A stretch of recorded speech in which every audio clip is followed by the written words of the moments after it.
let's talk about the differences now, and sort of try and articulate, if you're thinking of talking to customers about the differences, where you think the customer profile would sit. So one is a good fit for customer A, while it's certainly not a good fit for customer B. So one of the first things that I guess as a cloud, that people ask us, where is your data stored, data sovereignty, GDPR, etc., etc. On our service, being a Norwegian company, the data for call detail records and such are stored in Norway. So that might be, a red flag straight away for some customers. So opening the kimono, that's sort of what it is. So potentially a self-hosted scenario or Infinity might be more appropriate. Typically, customers with these sort of concerns are the banks, the financial institutions, the big top end of town, which their inherent profile normally matches self-hosted anyway. So with self-hosted, all that data obviously is contained within the network boundary of the customer, and only they have access. We actually can't see it.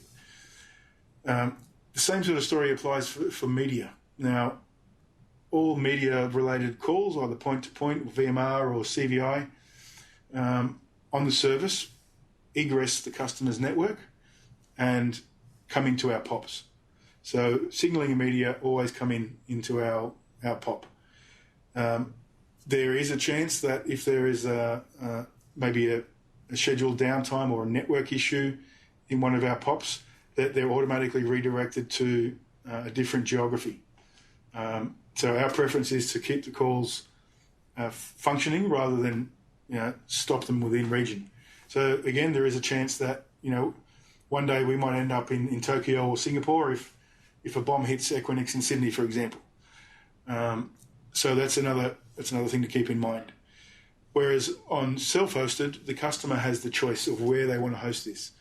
Multiple availability sets in the three clouds, or data center A and data center B on premise. They have full control over that and where calls go.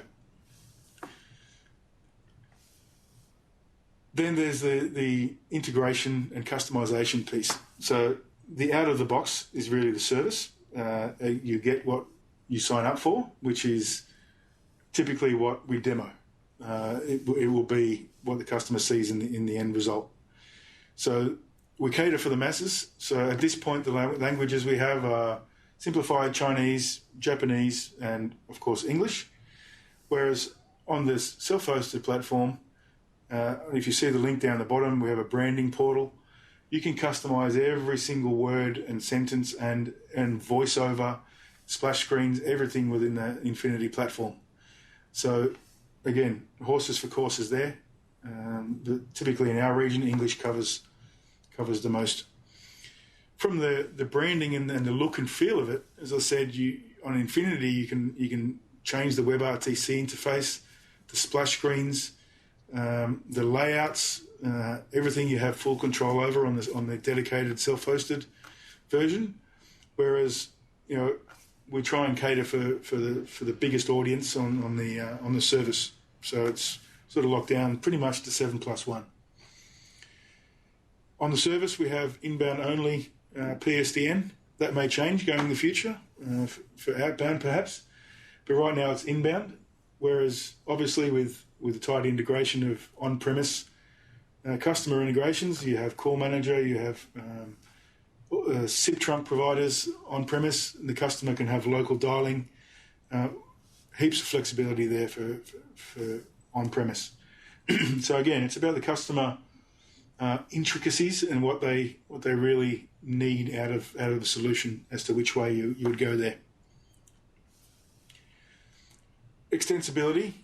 Now, our subscriptions on our portal or on our service are very company based. We have distributors, partners, and then end companies. End companies, we would typically have one type of integration. You would have one domain, calling domain, and that caters pretty much for 99% of the scenarios. Whereas on-premise, you might have an organisation such as a state government. The Premier and Cabinet, for example, they might have different agencies under them, multiple tenancies. They have different call controls. They have call manager. They have DMAs, H323, SIP. We need that tighter integration and multiple tenancies. Self-hosted is the way to go there. The cool thing about the endpoint provisioning on the service is that it's very simple. It doesn't take a lot of technical nous on the customer end to enable this. Click a link, add the username, password, hit go, and you're done. Slightly more options available on the self-hosted where you might have Call Manager, which is a completely different provisioning mechanism. While you can register to Pexip Infinity on-premise, it is a bit of a manual process. So again, take that into account. Complexity is key here. The call control, I guess from a customer's perspective with the cloud-first mentality, sometimes their directive is, we want to get rid of all the flickering lights in the data center, no more on-premise, cloud-first. In this case, service is made for them because it's a service that takes care of their calling capabilities, their phone books, the virtual meeting rooms, no more MCU on-premise, and their interop. So subscription is quite a popular thing going forward for a lot of those cloud-first customers. More sort of traditional customers like to have the flickering lights and the servers on-premise within their environments for a number of reasons. And of course, we can do that. The one thing we did see quite a bit of during the COVID scenario was healthcare and finance type institutions.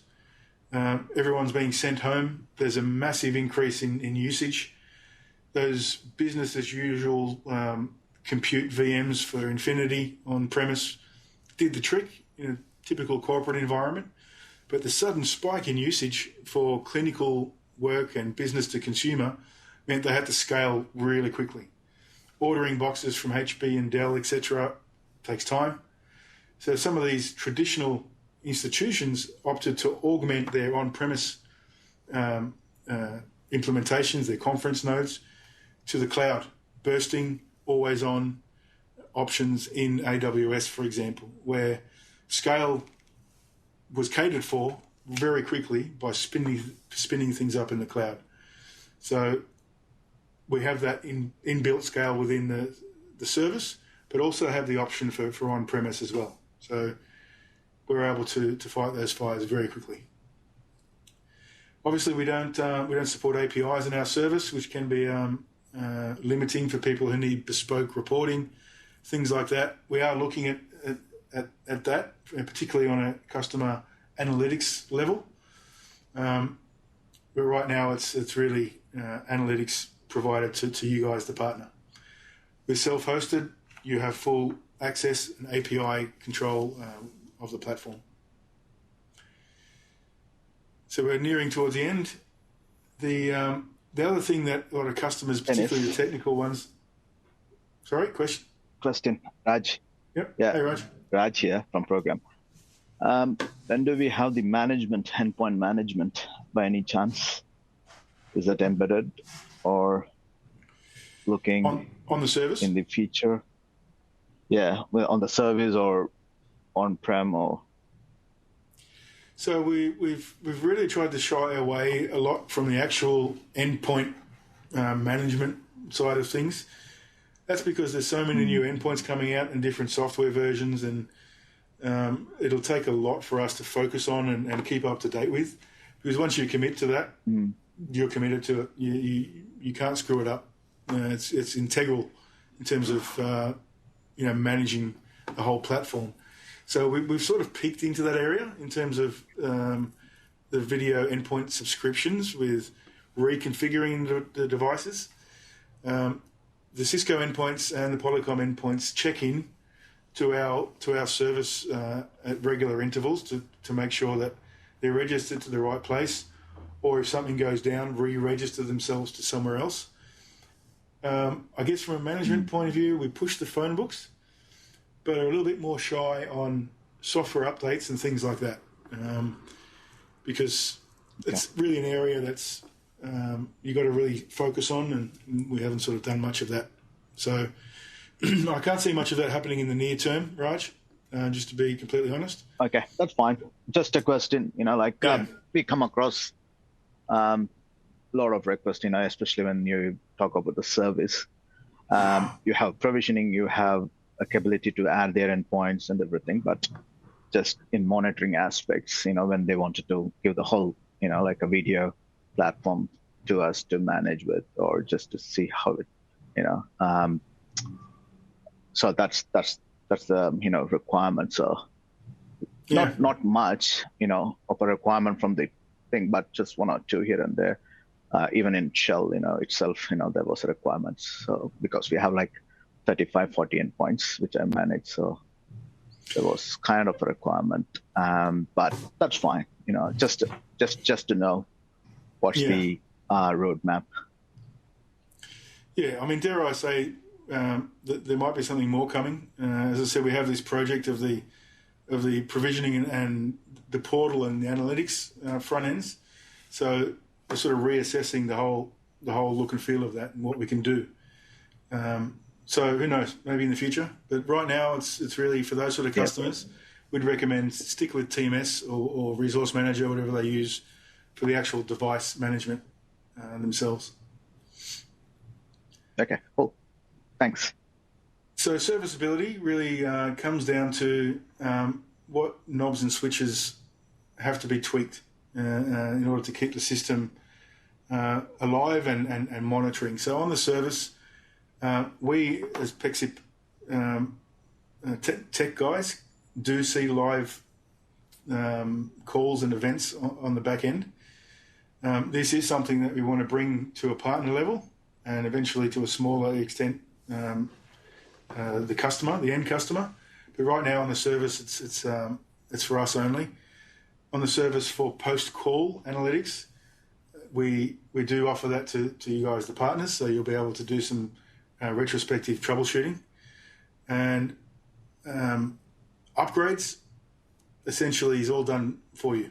We have A/B versioning and multiple instances, active, passive on our service, so everything's sort of done there. And we have a status page, status.pexip.com, which I suggest you subscribe to because it gives you exactly what it says, status on scheduled upgrades and downtime and things like that.